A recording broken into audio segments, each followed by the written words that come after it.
여러분 안녕하십니까? 글로벌 이코노믹 금주의 눈에 띄는 뉴스 아나운서 정준혜입니다.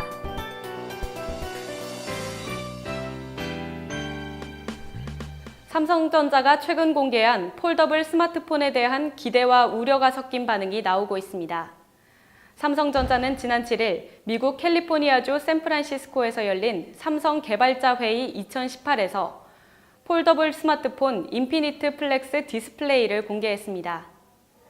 새 스마트폰은 안으로 접히는 인폴딩 형식으로 접으면 화면 크기가 4.58인치, 펼치면 7.3인치로 커집니다.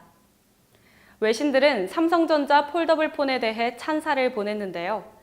미국 블룸버그 통신은 삼성전자가 폴더블 폰을 처음 시도하는 회사는 아니라며, 하지만 디스플레이 노하우, 마케팅 능력, 시장 점유율은 이 폼팩터를 주류로 만들 것이라고 강조했습니다. 이와 함께 폴더블 폰에 적용되는 차세대 사용자 경험 원 UI도 극찬했습니다. 블룸버그는 간소화된 컨트롤, 새 아이콘을 포함한 원 UI는 훌륭한 사용 경험을 제공할 것이라고 호평했는데요. 반면 삼성 폴더블 폰이 스마트폰의 대세로 자리 잡을 수 있을지에 대한 회의적 시각도 만만치 않습니다.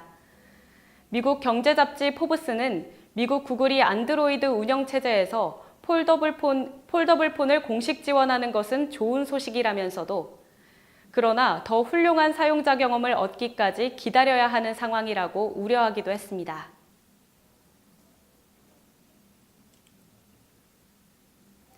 애플이 지난 가을 아이폰 10주년 기념작으로 출시한 일부 아이폰 X에서 터치스크린 오작동 결함이 발견됐다고 자사 웹페이지를 통해 밝혔습니다. 또한 애플은 13인치 맥북 프로 노트북에서도 데이터 소실 등의 문제가 있음을 인정하고 수리해주겠다고 약속했습니다. 애플 아이폰 X 사용자들은 지난해 11월 아이폰 X가 출시된 이래 수개월간 이 같은 터치스크린 작동의 문제점을 호소해왔는데 마침내 이를 수용한 것입니다. 애플은 지난해 일부 오래된 아이폰 모델의 OS 업그레이드 시 성능 저하가 발생함에도 이를 제대로 고지하지 않았다는 이유로 비난을 받자 이를 인정하고 대규모 배터리 교체 프로그램을 실시한 적이 있습니다. 또 애플은 13인치형 맥북 프로의 경우 일부 기기에서 데이터가 소실되거나 드라이브가 작동되지 않는 문제점이 발견됐다고 인정했습니다. 제품 이상은 지난해 6월부터 올해 6월까지 판매된 터치바가 없는 13인치 맥북에 128GB 및 256GB 솔리드 스테이트 드라이브에서 발생하고 있습니다.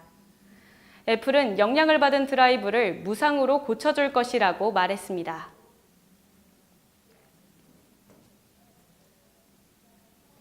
유럽에서 생활비가 가장 비싼 도시는 스위스 제네바인 것으로 나타났습니다. 유럽 컨설팅 그룹인 유로코스트사가 발표한 자료에 따르면 제네바는 세계의 272개 도시 가운데 4위에 랭크되었고 1위는 홍콩이었습니다. 유럽의 도시들은 4위 제네바를 비롯해 런던 8위, 취리히 9위, 로잔느 13위, 코펜하겐 19위, 베른 20위, 바젤 23위, 파리 30위 등으로 나타났습니다. 전반적으로 스위스의 도시들이 생활비가 많이 드는 도시로 꼽혔으며 유로존 도시 가운데는 파리가 30위를 차지했습니다. 한편 이번 발표에서는 아시아의 도시들이 생활비가 가장 비싼 지역으로 꼽히기도 했습니다. 도쿄가 2위, 서울이 5위, 싱가포르가 6위, 베이징 15위, 상하이가 16위 등을 차지했습니다. 또한 이번 발표에서 특이한 점은 콩고의 수도인 킨샤샤가 3위에 꼽혔다는 건데요. 대개 아프리카 나라들의 생활비가 적게 들 것이라는 고정관념이 깨지는 결과입니다. 앙골라의 루안다가 14위, 중앙아프리카 공화국 방구이가 21위에 오르기도 했습니다. 그 밖에 뉴욕이 10위, 샌프란시스코가 12위 등을 기록했습니다.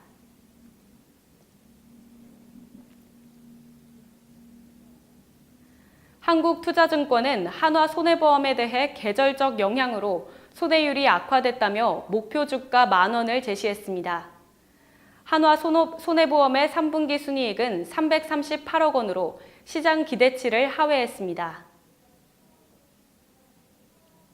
폭염과 폭우의 영향으로 자동차 보험 손해율은 자본 손해율 90.6%로 상승했고, 고액 사고 발생으로 일반 보험 손해율은 80.4% 오른 것으로 나타났습니다.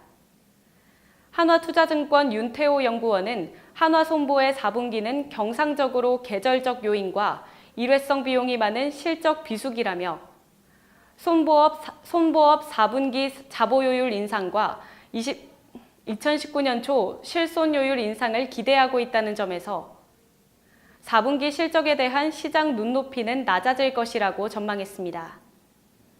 윤 연구원은 요율 인상에 앞둔 시점이기에 3, 4분기 실적 부진은 예상된 내용이라며 2019년 시중금리 상승세, 자보요율 인상, 실손요율 인상 등 우호적 여건은 예상되지만 컨센서스의 상기 요인은 미반영됐다고 덧붙였습니다.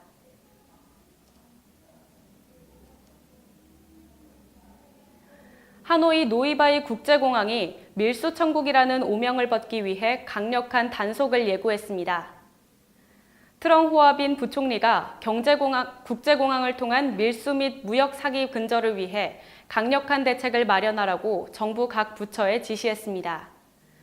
또한 공항을 루트로 활용하는 밀수입 조직을 적발해 처벌할 것도 주문했습니다. 베트남 당국은 올해 초부터 3분기 말까지 240건의 항공 밀수건을 조사하고 처리했습니다.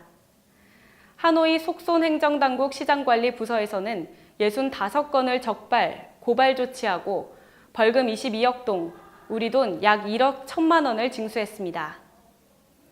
속손 경찰은 20건을 적발하고 31억 동, 우리 돈 약 1억 5,500만 원의 벌금을 부과했습니다.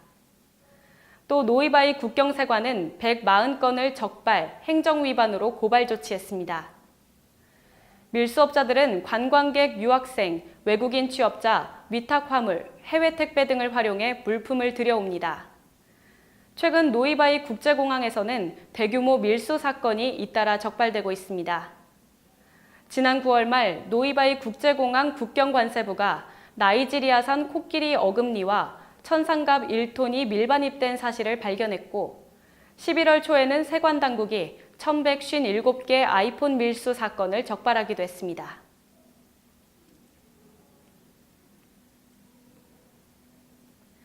이른바 고용절벽 때문에 재학기간에 학자금을 빌렸다가 갚지 못하는 취업 후 학자금 미상환율이 높아진 것으로 나타났습니다. 국세청 국세통계연보를 보면 지난해 취업 후 학자금 의무 상환 대상 1,793억 9천만 원 중 8.1%인 145억 3천만 원은 상환되지 못한 것으로 나타났습니다. 이 같은 미상환율은 전년의 7.3%보다 0.8%포인트 높아진 것입니다. 미상환율이 높아진 것은 관련 통계가 집계되기 시작한 2012년 후 처음입니다. 취업 후 학자금은 일반 국가장학금과 달리 취업을 한 뒤 소득이 일정 기준 이상이면 소득의 일부를 의무적으로 상환해야 합니다. 통상적으로 근로, 종합, 양도소득의 의무 상환 비율은 기준소득 초과분의 20% 수준입니다. 취업 후 학자금 상환 대상 금액은 2012년 68억 원에서 2016년 1,247억 원으로 급증했지만 미상환율은 17.8%에서 7.3%로 하락했습니다. 그러나 지난해에는 상환 대상 금액보다 미상환 금액이 더 빠르게 늘면서 미상환율도 상승했습니다. 지난해 청년 실업률은 9.8%에 달했는데 올해 들어서도 1분기 10%, 2분기 10.1%, 3분기 9.4%를 기록하고 있습니다.